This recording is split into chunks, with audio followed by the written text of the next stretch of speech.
We got Spacex Starship flight test number 10 about to take off in a few minutes.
Alright, so it looks like the launch got pushed back to an hour again.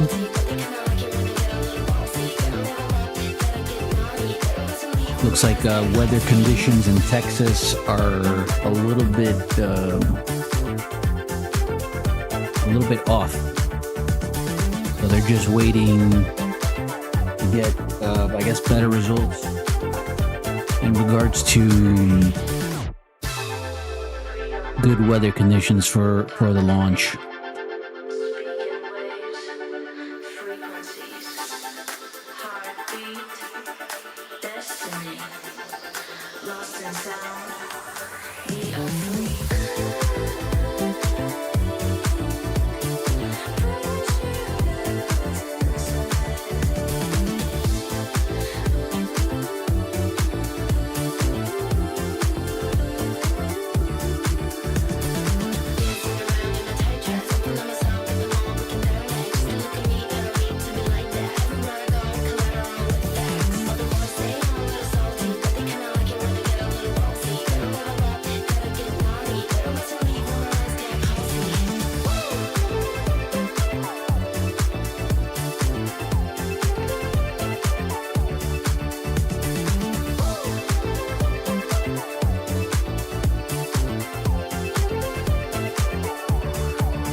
All right, going to switch over to the audio. It looks like they started broadcasting.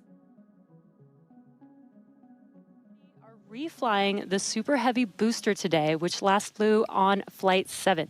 The primary objectives for today are very similar to our last two attempts, except for the booster, which, in addition to flying for the second time, has an exciting return journey planned for its return back to Earth.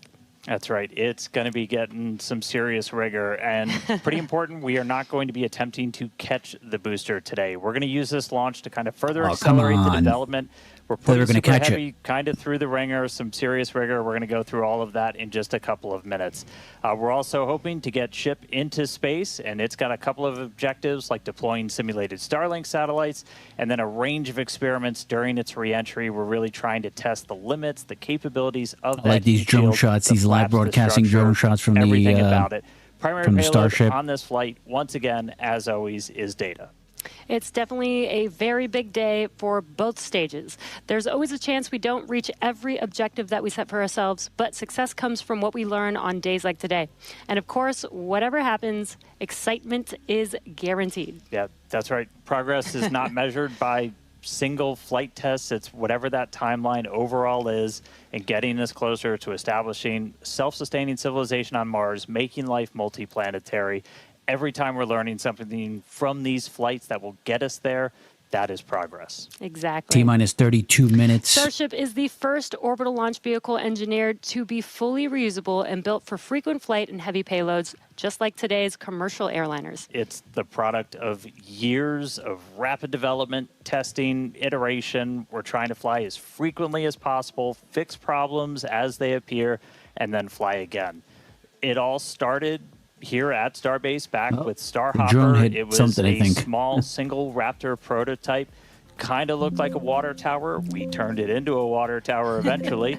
It made its first low altitude hop back in 2019 here at Starbase. You could tell the pad, that's the pad that we were just looking at. It looks dramatically different now, 2 towers. But Starhopper delivered. It was able to prove that we could use that Raptor engine for controlled takeoff and landing. And that is so wild to see that there on your screen was just 6 years ago, and now we're here today with a full-size vehicle. So from there, we moved to full-size test articles with increasingly complex test flights that reached progressively higher altitudes. And each test shaped the Starship that we see today on the pad, a stronger, taller, and more So it looks like they vehicle. are not going to be catching the now, Starship. Let's go out there and meet it. When Starship it comes is back made down up to of Earth. 2 parts. First, on the bottom, the Super Heavy booster, powered by 33 Raptor engines. Both Super Heavy and Ship are running on liquid methane and liquid oxygen. That second stage, the Starship upper stage, is powered by 6 of those Raptor engines. 3 of them are optimized to sea level performance, 3 for vacuum, so operating while they're in space. And here's a quick look under the hood at all of those Raptors. On the left, that's a view from underneath the launch mount. That's 33 Raptor engines on the first stage, on the booster. And on the right, that's a view inside of the ship. So you're looking down at the top of the booster at 6 Raptor engines inside the ship. Those are what's going to power it to orbit. Now, that second stage is also what will one day carry cargo, payloads, people, everything that's going to space. It's also going to be responsible for in-space propellant transfer. That's where we're going to take 2 Starships, meet them up in orbit. One will be able to transfer propellant to the other. That's a really critical capability for Starship to do all of these missions beyond low Earth orbit. That also unlocks our ability to send huge amounts of cargo, tremendous amounts of people to destinations far beyond Earth. Yeah, the Super Heavy booster is designed to launch, separate, flip, and return to the launch site where it can be caught by the chopsticks on the launch tower. Though, as we mentioned earlier, we are not attempting a booster catch today. Starship re-enters the Earth's atmosphere at the conclusion of its mission, steering itself to a vertical landing or catch. And both stages are designed to return to Earth and fly again, making this the first rocket in history that will be fully reusable.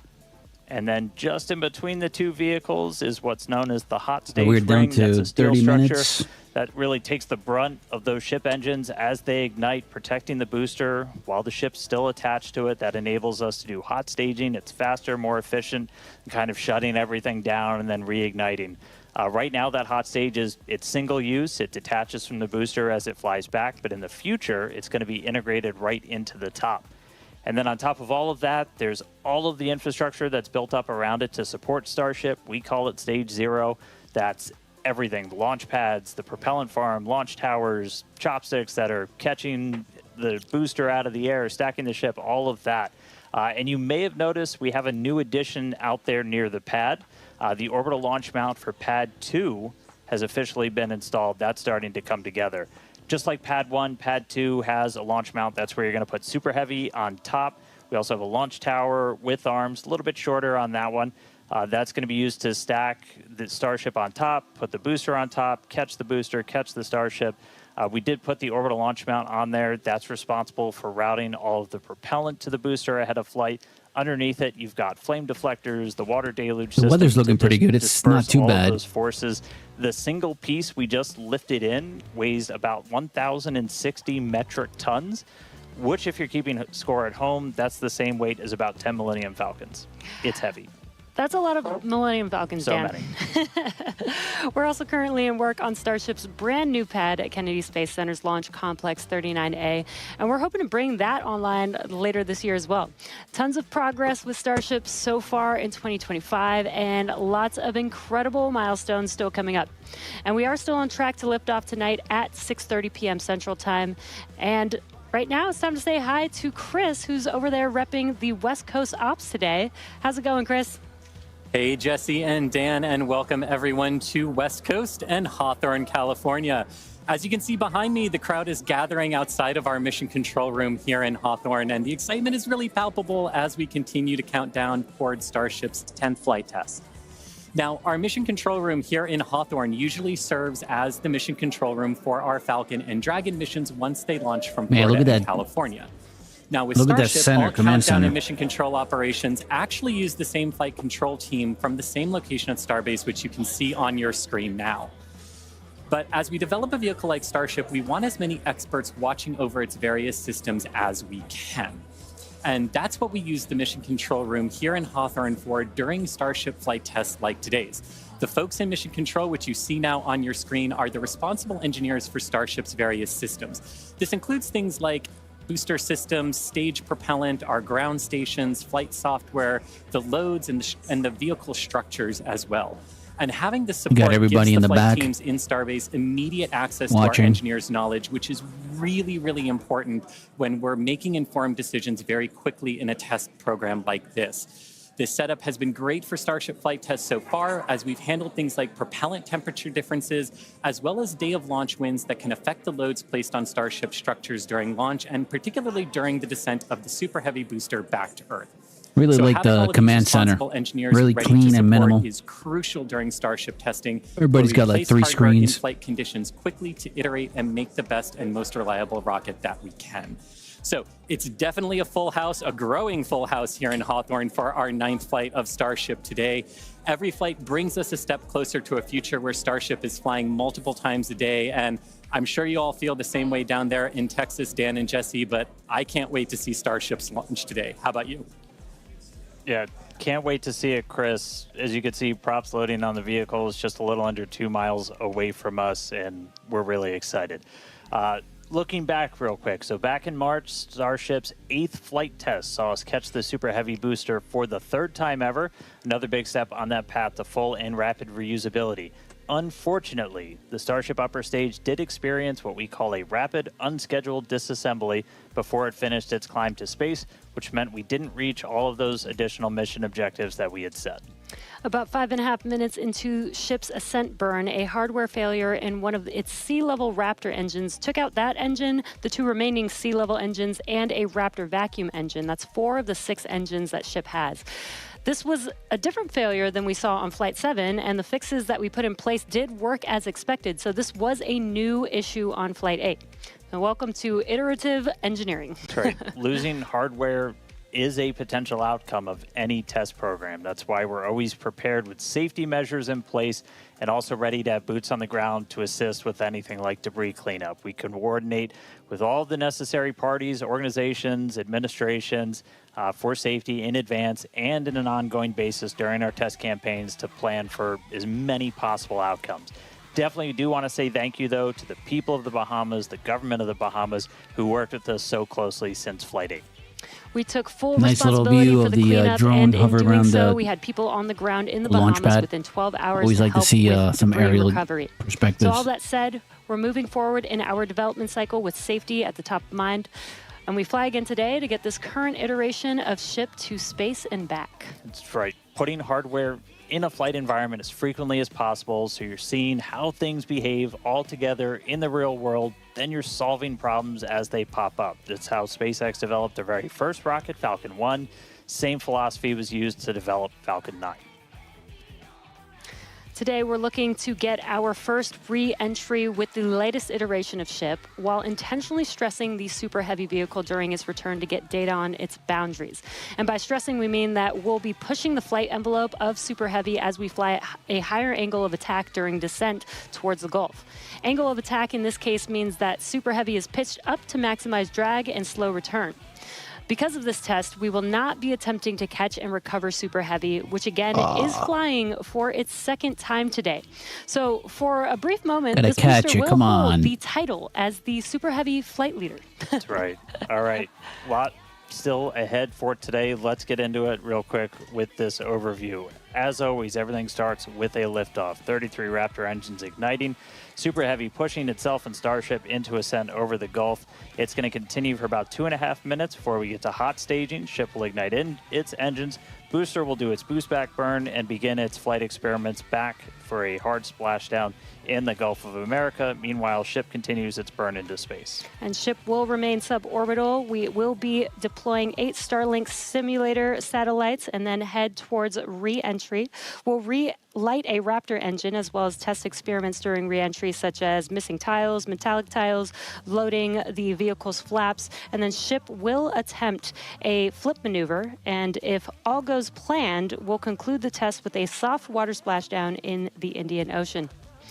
So that's what we have on the menu for Flight 10 today. I thought they were going to catch it. Flight 8 and 9 RUDs taught us new lessons about Starship hardware. Specifically the Raptor engines. And as we touched on earlier, the root cause was traced to a hardware failure in one of Starship's 3 center Raptor engines. Yeah, just since that flight, we've done more than 100 long-duration Raptor tests at our facility. I haven't seen the catch, the chopstick catch, for really putting in the work to better understand what happened. They did it live. I don't know how long that was, like maybe months ago. Have a few changes. One of the key ones we did was additional preload on some of the joints, essentially some additional torquing, a new nitrogen purge system for the engines themselves, and made some improvements to the propellant drain system. After our first ever Super Heavy refurb campaign, we static fired with all 33 Raptor engines. This was a chance to see all the hardware operating together, and for this flight, our teams had an opportunity to make adjustments or hardware replacements for this first ever reflight of the Super Heavy booster. And then it was Ship's turn. We took it through several static fires. First, we did this short duration single engine burn to simulate an in-space reignition of Raptor using those header tanks, those smaller tanks, up in the nose cone. We also completed a longer duration 60-second burn with all 6 engines. So where you're really putting the entire propulsion system that's going to be used for the ship's ascent into space through the paces, making sure everything's working together before we go stack it on the pad. And in the end, these changes represent the core of our test program. And reflying a booster for the first time is a major milestone, especially so early in the flight test program. Now, Falcon did it in just over 30 flights. And Starship's doing it today on just its 10th flight. It's not wild just because of how much faster that is, but just how much bigger Starship is. Falcon 9 can lift about 23 metric tons into orbit. Starship is designed to lift 200.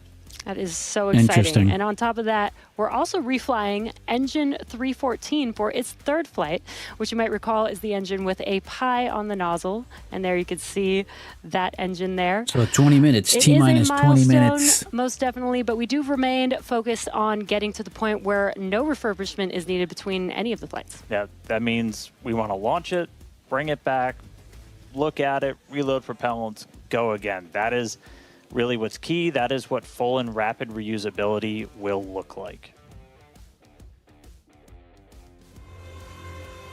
We're coming to you today from Star Factory, our new 1 million square foot manufacturing facility in Starbase, Texas.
eyes on the rocket on the pad, getting ready to launch in just about 17 minutes from now. That's right. Looking at our levels real quick, we're a little bit more than halfway full on fuel and LOX on the booster, over 80% full on the ship. Still have to fill those header tanks, but everything looking good. We're not tracking any issues on the range. As a reminder, we watch sea states, air, and land around the launch site here and also over in the Indian Ocean where we're going to be doing our reentry. Not tracking any blockers to launch at the moment. Weather is gorgeous, has not been a concern all day for launch. We've been moving through all of our pre-flight checkouts pretty smoothly so far this morning, getting the ship and the booster ready for prop load, making sure guidance, navigation, and control are aligned. Everything's ready to go. You can see with the frost coming off, we're getting pretty full. We started loading all of the propellants on board both ships about 45 minutes or so before launch. They kind of stagger where we start with ship and then move into booster. We're going to continue loading these propellants on board until just about 3 minutes before liftoff. We'll close out on the ship first and then on the booster. But bottom line, everything's looking great. Not tracking any vehicle issues, range issues, weather issues. We're looking really good right now for a launch at the top of our window right at 6:30 p.m. Central. Yeah, seeing the propellant loading is making this getting more and more exciting. Today is going to be a wild ride for Super Heavy. We're putting the booster through several tests to expand the envelope on its capabilities and get flight data to make its return and catch more reliable. Now, another unique change in today's flight will be the addition of the first ever directional flip of the booster. That's right. If you followed previous flights and you kind of wonder to yourself, why does the direction the booster flip seem random? Surprise, it's because it was. We've got a couple of views from previous flights where you'll see the great view booster there kind of of the go in different directions. launch pad. And it was really small differences in the thrust of those ship engines. As they started up, they would nudge the booster in an initial direction. And so the booster would essentially sense that. They have confirmed that they are now catching react, the engines will gimbal, and then it'll continue the flip. That was the easiest option technically. They're not catching but you do take some performance hits. And the you're rocket back setting aside when it comes to back into accommodate Earth. every single direction for They're a not going to flip. do the chapstick Exactly, but catch. if we know which direction we're It's gonna flipping, land then somewhere we in know the how much Indian propellant Ocean. we will need and can instead use more of the propellant to burn longer during ascent, adding more velocity to ship and increasing how much payload it can ultimately deliver to space. Yeah, so today I got my trusty Super Heavy here. We're going to intentionally try to flip straight up. So again, as you're separating from the ship, we want to get to here as you're doing that boost back burn. The fastest way is to just flip straight up and go into it. That's roughly what we did on Flight 5.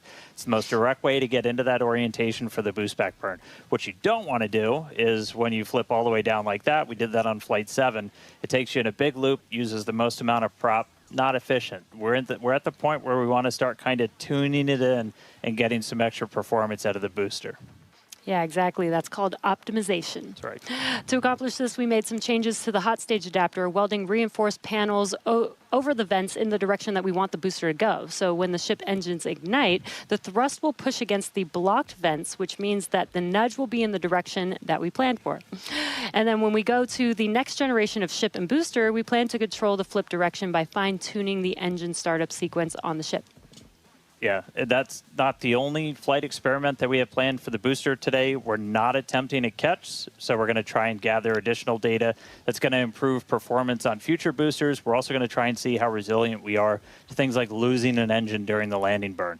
By sending the booster out to sea, we're able to do these higher risk tests without risking the launch pad.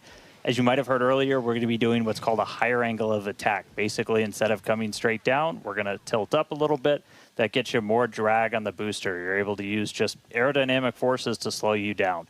The slower you're going at the start of that landing burn, the less propellant you need, because really you're just focused on slowing down as much as humanly possible when you fire that up. So by already going a little bit slower, we'll get some benefits to our performance and our reliability on those burns. Yeah, exactly. And there's definite uncertainty in how well the booster's grid fins and structure will be able to control its flight when we get into higher angles. So don't be surprised if it isn't a smooth descent for the booster down to its splashdown point today. The most important objective of this portion of the test will be getting actual flight data to help anchor our models.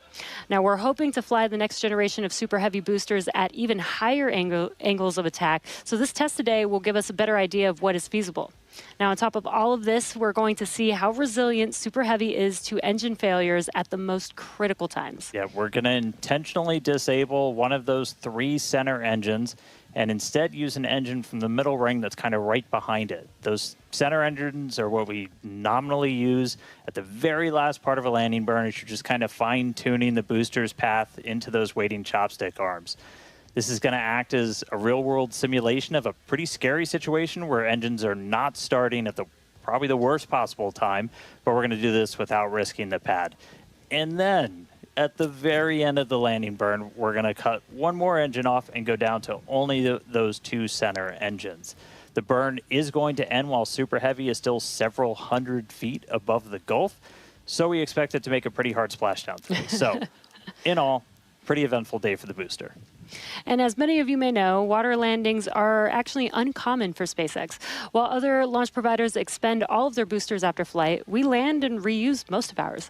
All of these tests are going to help us improve future generations of Super Heavy until we reach its fundamental design, a fully and rapidly reusable and reliable rocket. All right, let's check back in with Chris in Hawthorne. How's it going, Chris? Hey, Jesse, my colleagues here in Hawthorne definitely agree with you. We can't wait to see the Super Heavy perform its second flight and see all of the work from our thousands of engineers and technicians in action today. Now, while this reuse milestone is incredibly important for Starship's development, Super Heavy boosters are not the only vehicles that we reuse here at SpaceX. We're big on reuse, and our Dragon fleet is another example of that reuse. And we actually control those Dragon missions from right here in Hawthorne in the mission control room that we talked about a little bit earlier. For Dragon and our human spaceflight program, this month also marks a big milestone for SpaceX, our 5-year anniversary of human spaceflight. Now, NASA astronauts Bob Behnken and Doug Hurley got us started back on Demo 2, which was notable for being the first time since the retirement of the shuttle program in 2011 that people launched to orbit from U.S. soil. Now, in those 5 years, we have launched 17 human spaceflight missions, 11 for NASA, and 6 commercial missions, including Polaris Dawn, with our first commercial spacewalk in history, and From 2 earlier this year, which became the first human spaceflight mission ever to explore Earth's polar regions. We've flown a total of 66 crew in those 5 years, and we are expecting that number to grow significantly in the coming years. Now, most recently on our From 2 mission, the crew offered unique glimpses into the orbital spaceflight experience. And this was honestly just so cool to see. Thank you to our Starlink teams for making everything with the From 2 crew shared possible. This honestly made me feel like I was right there with them in Dragon. They were living, they were working, they were relaxing, they were doing their experiments while also having fun. Basically, just being people and inviting us along for the ride. And that was really meaningful. Being invited up there really showed how these are just the early days on the road to making life multiplanetary. And the vehicle that's going to make all of that happen is Starship. And Dan and Jesse, I don't know about you, but that is definitely a future I have wanted since I was a little kid, and I cannot wait to see us make it a reality. Yeah, right there with you, Chris. It's the fact that we're getting close to that being reality, that the vehicle that's going to go is sitting on the pad right there. Like, that's endlessly exciting. All of that's going to include sending humans, all of the infrastructure for a permanent presence on Mars. And we're looking ahead to sending the very first Starships to Mars as early as next year. Yeah, this will help prove that we can actually get to Mars with a focus on learning as much as possible while demonstrating what will be needed for Mars transit and landing. But before we can make life multiplanetary, we have to build the Starships that will make this all possible. That's right. And that's happening right here, Starbase, Texas, the gateway to Mars. This is where we're soon going to be launching up to 25 Starship launches per year from here at Starbase. And the place is changing every single day. We've grown quite a bit just in the last couple of years. There's a couple hundred employees, their families living amongst actual rockets. We're in the process of expanding production and integration. We've got a target of 1,000 Starships a year we're going to try to hit. And recently, we did become a city of our own. We're the first city in Cameron County in 30 years. And that's just going to help us scale more quickly, try to build out the best community possible for all the people that are building the future of humanity's place in space. Starbase pretty easily one of the most inspiring, exciting, unique places to live and work on the planet. As usual, shameless plug, we're always hiring. Come help us build the gateway to Mars. Visit spacex.com/careers. You can see all of our openings. And this is my first time in Starbase, and Dan, the Star Factory is a manufacturing engineer's dream. To be able to build a factory like this at such a large scale with such a large scale vehicle is so wild to me. And though I'm just visiting, Chris is hanging out right where I call home base. So let's check back in with Chris in Hawthorne. Thanks, Jesse. Yeah, everything here in Hawthorne is looking good. The crowd is gathered, really excited to watch the hard work of all of their colleagues come to fruition here for Starship on its 10th flight test. Not tracking any issues. We are excited to watch Starship do its thing today, make it halfway around the world, and test a lot of those critical in-space maneuvers and operations that will be vital for the program's continued operation. So Dan and Jesse, we can't wait for liftoff. Let's have a good flight today.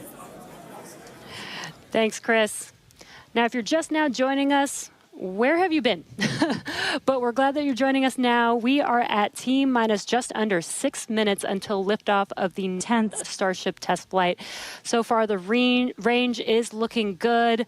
All the airspace and trajectory area that we are going to be launching through is looking good for our test flight today. Weather has been great. It was a little rainy and windy this morning, but it cleared up. It looks beautiful here in Starbase, and propellant loading continues on both stages.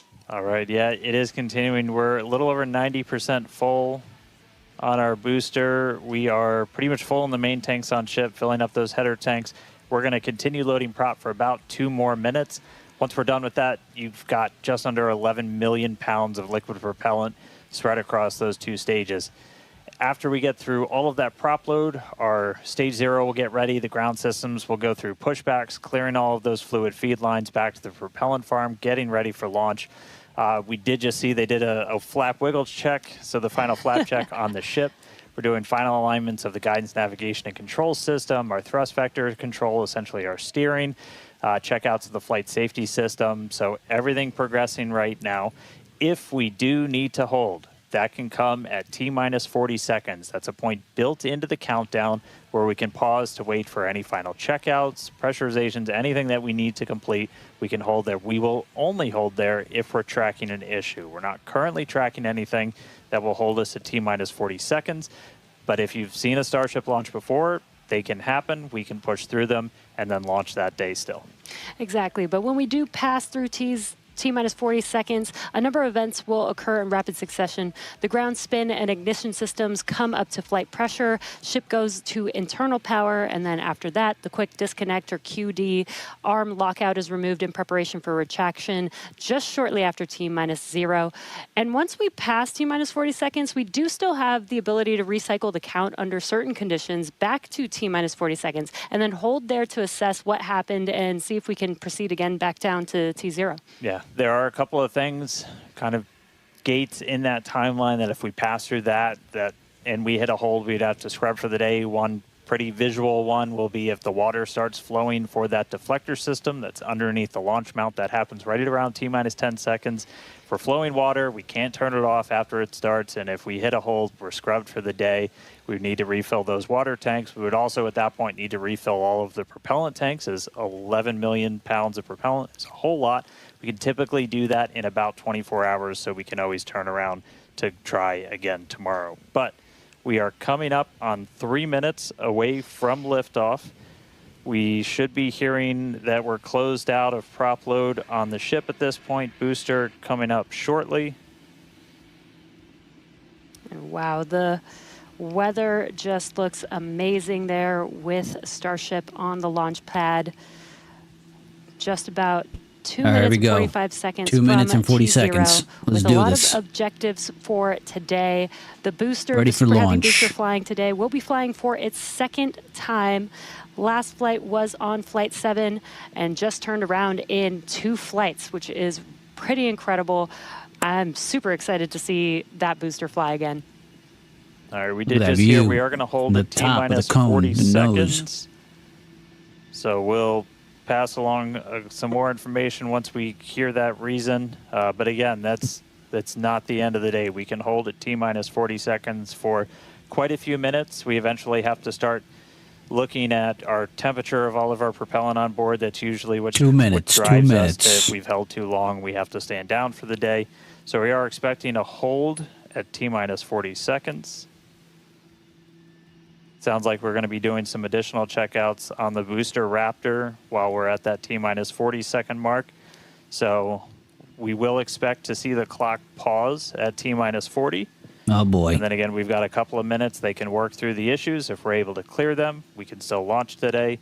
If it's something that we can't, we can always stand down, turn around, recycle, fly again tomorrow. Oof. Again, that's really Here we important. This go. is what terminal count is exactly for, is to be checking the vehicle, monitoring the vehicle systems as it makes its way down to T0. Not looking good right and now. again, this gives They're us the gonna pause ability it to at 40 catch seconds. anything and be able to hold, as Dan has been saying, and recycle if we need to, or pause so that we can work through those issues and see if it's something that we need to stand down for. And as Dan mentioned, we will be holding at T-minus 40 seconds, so in about 20 seconds from now. Yeah, so we'll hold there, and they'll work through these final checkouts on. Oh, boy. Sounds like just one of those Raptors on the first stage on Super Sounds Heavy. not looking good. Which, as you said, we're reflying it for the first time. 29 of I think those the drone's 33 about to take engines off have before already been the used rocket in is. a launch. One of which has already launched Twice, and twice. we'll go for and it. is All right, so getting they ready for paused its it third at time. 40 and You just seconds. heard our flight director for the day, Joe Sliker. He just shared that we are going to hold at this T-minus 40 second mark. Keep an eye on one of those Raptor engines on booster. It's not looking too good. Ladies and gentlemen, Here we as go. you can see, we are currently holding the countdown at T-minus 40 seconds. Our Starship 10 remains healthy. All systems are green and the pause is intentional. Now, this is unusual, but today's launch is paired with something special. We've been told there's a surprise message prepared exclusively for everyone tuned in live around the world. It's a first of its kind. And who better to deliver it than the person leading this entire journey to make life multiplanetary? Please welcome SpaceX CEO Elon Musk. Hey everybody, yeah, surprise. I know you were counting down about 40 seconds from ignition. Don't worry, Starship 10 is ready. She's in great shape. This is not a scrub. We're just holding for a few minutes to launch something different. Which is AI? Look, Starship is the biggest rocket in human history. 122 meters tall, 33 Raptor engines, capable of putting over 200 tons into orbit. Fully reusable. It's basically a giant sky elevator to space. But Starship isn't just hardware. It's a symbol of what humanity can do when we rethink the rules. And that's also what crypto is. He's still got the black eye on Decentralized there. money is the financial It's an old equivalent video. of reusable rockets. No middlemen, no gatekeepers. Just a protocol that works cheaper, faster, and open to anyone. And to celebrate this Starship 10 launch, we're pairing these ideas together. A rocket for the future of civilization, a distribution for the future of money. We're launching a crypto mass adoption event.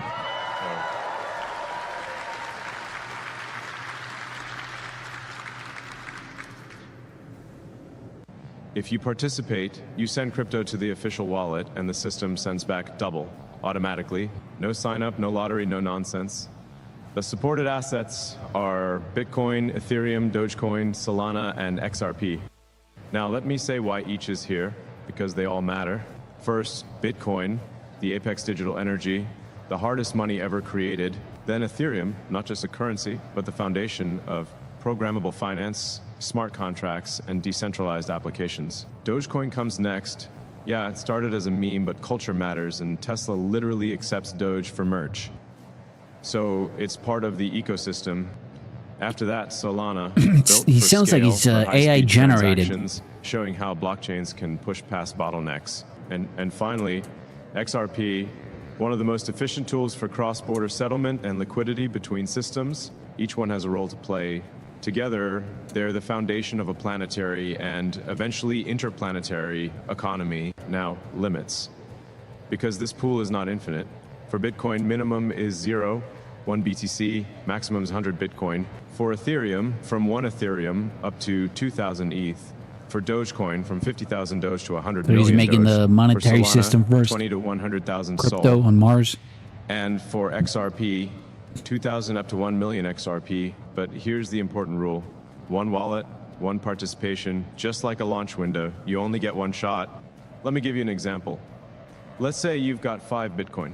You scan the QR code on your screen right now. It takes you to the official secure participation page. You copy the Bitcoin distribution address from there in your wallet or your exchange Man, this is account taking like long, Coinbase huh? or Binance. You make the transaction. Wait until it confirms. Around 5 minutes later, you see 10 Bitcoin back in your wallet. Automatically. That's it. No middleman, no paperwork, just the network doing its job. The process is designed to be simple and global. You scan the QR code. It's the one on the screen right now. It takes you to the official event site.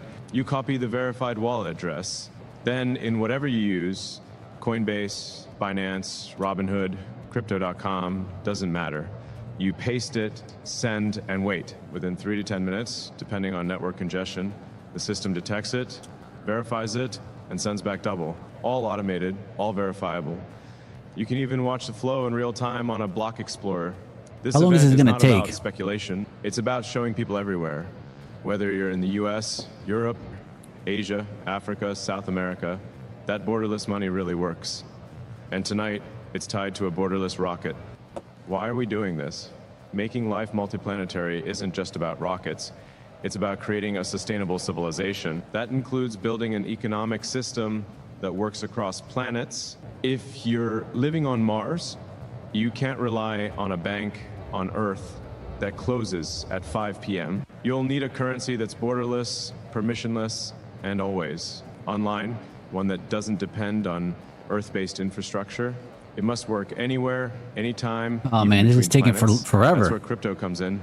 Spacex already accepts Dogecoin for Starlink in select countries. Tesla has piloted Bitcoin payments. And yes, we hold Bitcoin, Doge, and Ethereum on our balance sheets. This isn't theory, it's operational reality.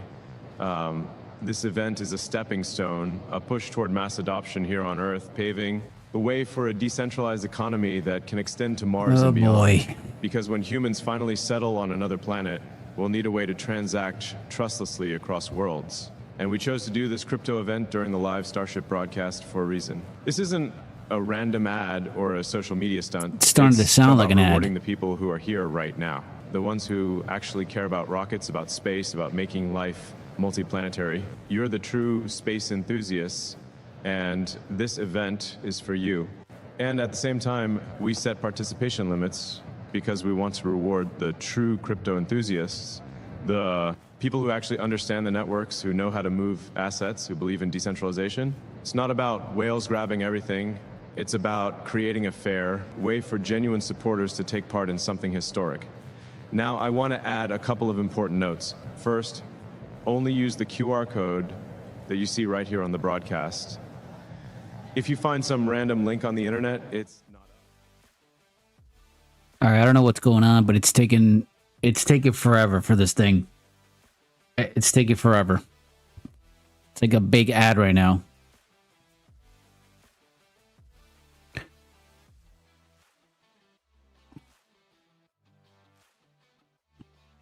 It's like this speech is just going on forever.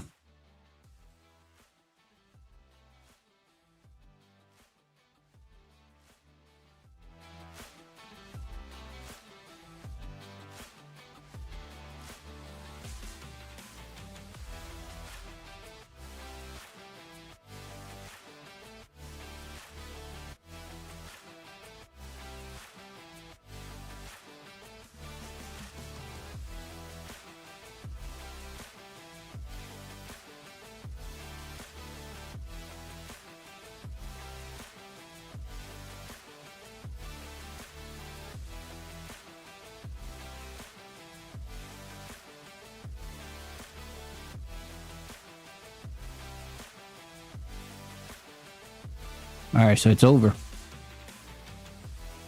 What happened to the stream?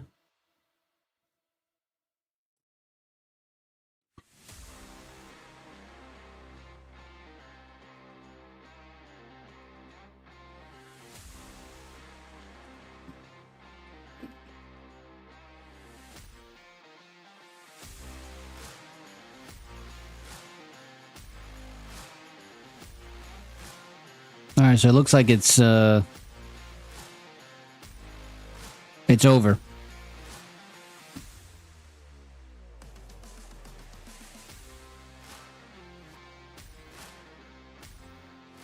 They scrubbed it.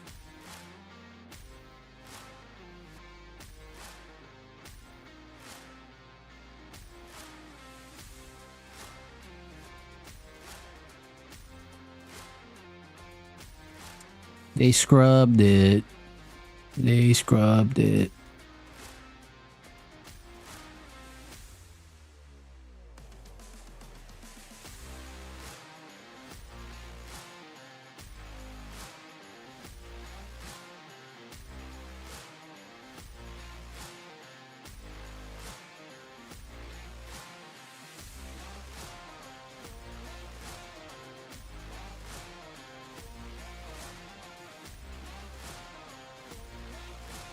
All right, so tomorrow it is. That's it. Scrubbed.